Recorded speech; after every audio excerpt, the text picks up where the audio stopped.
Good morning বন্ধুরা। এই হচ্ছে আমার ছেলে মুদির।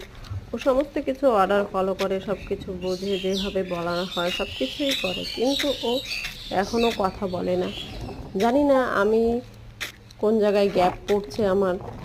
সব কিছুই স্বাভাবিক চলে আসতেছে, এখন সেন্সরি প্রবলেমটাও অনেকটা কম, এখন স্লিপিংও ওর প্রপার, মোটামুটি 10 ঘন্টা ঘুমিয়ে পড়ে, সব কিছু করতে পারছি, কিন্তু আমার ওর স্পিচে আনতে পারছি না। আমার থেরাপি করার মতনও ক্যাপাসিটি নেই যে আমি থেরাপি করে ওকে স্পিচ, আমি যেখানে থাকি সেখান থেকে স্পিচ করতে, থেরাপি করতে যেতেও অনেকটা দূর। আর আমার ফাইন্যান্সিয়ালিও এত দূর আমার যাওয়ার মতো ক্ষমতা নেই। আর জানেনই তো স্পিচের কতটা কষ্ট হয়। তো আপনাদের কাছে যদি জানা থাকে যে কিভাবে স্পিচ করালে খুব তাড়াতাড়ি স্পিচ চলে আসে, প্লিজ হেল্প করে আমাকে একটু কমেন্ট করে জানাবেন।